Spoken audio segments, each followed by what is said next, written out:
welcome back to my film and TV channel. We all stay safe and well. Another in our so far so yeah, but we have a look at something I can't binge watch. You know, if it's a TV series, I like to binge watch these, but sometimes you have to wait weekly. You might get 2 or 3 at once and then have to wait a few weeks, one a week to watch it.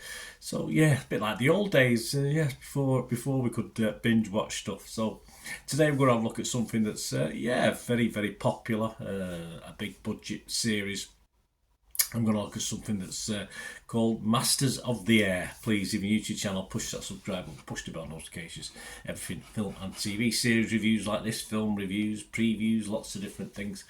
Of course, quizzes occasionally, stuff like that. So jump on board. Let me know what you think of you're thinking of this as well, guys. Great to have your comments. I will respond or give you a like if that's what's needed. And if you can like this vlog, guys, I'd be very, very much make a, well, I'm not too cold today. It's a bit warmer today, but an old film TV watcher. Very happy, so jump on board. If you check the channel, you'll see stuff on my football team as well, Manchester City. So if that's of any interest to you or anyone you know, just give them a kick in my direction. I'll be very grateful. Yes, as at February, what date we're today? February the 13th, yes, Tuesday the 13th, not Friday, but okay.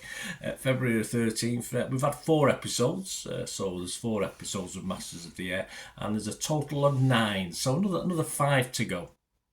And it's running from January the 26th to March the 15th. So you can catch up with it, of course. But to catch up, you'll have to have a certain channel, won't you? This is a war drama miniseries created by John Shiban and John Orioff on Apple TV Plus. So you've got to be sort of subscribed or whatever to them unless you know of another streaming service you can get to watch it on. This is based on the 2007 book Masters of the Air, America's bomber boys who fought the air war against Nazi Germany, probably on their own, you know, as the Americans, yeah, as they do, won everything on their own, didn't they? By Donald L. Miller, and follows the actions of the 100th Bomb Group, a Boeing B-17 Flying Fortress heavy bomber unit in the 8th Air Force in eastern England during World War II. Yeah, probably East Anglia, isn't it? Series serves as a companion, of course, to a couple of classic series, Band of Brothers from 2001 and The Pacific from 2010. Yes, very, very watchable. And this, as I said, premiered on the January 26th. It stars Austin Butler, Callum Turner, Anthony Boyle, Barry Keoghan, Nikolai Kinski, Stephen Campbell Moore, Sawyer Spielberg, Isabel May and James Murray. So a good cast, plus many others, of course, plus many covers that come and go as well, as you'd expect in a film like this. What the critics think? Well, Rotten Tomatoes like it, 8 out of 10. That's based on 69 critics. Not a lot of information, but 83% positivity apparently on this one. The consensus says soaring high with its immaculate production design and acutely well observed characters, Masters of the Air can stand proud alongside its sibling series Band of Brothers and The Pacific. Yeah, well, it can stand alongside them. I don't think it emulates them in any way, but it's up there. I wouldn't say it was perhaps as good as those 2 other series. Metacritic give this 73 out of 100. That was based on 40 critics, as I'm reviewing this, of course, on the 13th of February. Internet Movie Database, Joe Public, well, over 10,000 scores and reviews, and the public seem just as liking it as the critics. Yes, is that the word? Probably not. 7.9 out of 10 from Internet Movie Database. So all bodes very, very well. So that brings it back to me here in little UK, you know, obviously. We're obviously so grateful for the Americans to come in and win the war for us, of course.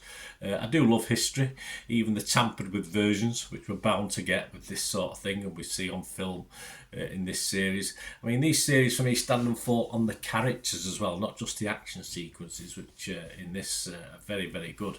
And what disappoints me just a little bit, it doesn't surprise me, is the US versus UK scenes are obviously a little bit US biased. They made the film, they can do what they want, but as always, the Yanks are the heroes and the Brits, well, let's not say the Brits, let's say the English, because of course they go up to Scotland and their hatred for England is obviously shadowed as well. So it's the English and the upper class buffoons who are the ones that get picked on a little bit. Of course, there's very sweet girls falling for the Yankee charm are okay. One friendly, typical bit of banter and a bit of a punch up at the start is obviously calling someone an RAF prick, but hey, that's just how it is. And then the US Airman bravely lays out the English toff. But there you go. Very special relationship, isn't it, guys? But putting that all to one side, because that's what you expect from a US-based production. The characters are okay. I won't say they're interesting yet after 4 episodes. They do range from cocky to sweet to stupid. Well, typical Americans then. And all ranges of likeable to let's hope they don't get back from their next bombing mission in a film character sort of way, of course, not in real life. The action sequence is excellent. I enjoyed those, of course, very powerful and upsetting, although sometimes the characters that we do lose, you've probably not grown that attached to them to be overly affected. Of course, when they don't come back from the bombing missions or they go down in a blaze of flames, of course. But these action scenes are when, for me anyway, so far, is when the series is at its best. By episode 4, we have a couple of subplots, including downed airmen trying to escape Nazi-occupied Belgium, which adds to the overall feel. A little bit different to just constant series of planes in the air. Obviously, that just changes the build up, the makeup of the actual series, which is an improvement. So you've got obviously these guys trying to get out of Belgium. But as yet, I find the personal side, which I said is fairly important to me in something like this, because you've got to invest in characters, just a little bit secondary. There's no one. It's not really affecting anybody by this stage. But of course, we're only 4 episodes in. That will grow, and of course, if there's more series, will possibly grow. And for me, it doesn't quite match up to the Band of Brothers and the Pacific, but it's decent entertainment. I'm not going to be as over the top as some of the ratings, but so far, so in my little scale of things, so far, so okay-ish. Yeah, that's what I'll say. So far, so okay-ish. My score's fresh on Rotten Tomatoes. Mixed. I'll be positive. I'll be positive on Metacritic, and I'm going to give this a reasonably healthy 6.5 out of 10. That could actually go up, as I said. I'm just getting used to the characters. I want a bit more characterisation, and that score might go up to 7.5. But at this point in time, 4 episodes in, I'll give it 6.5 out of 10. So well worth. I'm not on the edge of my seat waiting for each episode, but I get around to watching it a couple of days after it's aired, stuff like that. So it's not grabbed me totally just at the moment. Anyway, let me know what you think, guys. It'd be great to hear your views 4 episodes in, or whenever you've watching this. It might be 5, 6, 7, 8, 9 episodes in. Let me know. It'd be great to hear from you. Till we meet again. That's one thing, don't I? Please stay safe, everyone. Bye for now.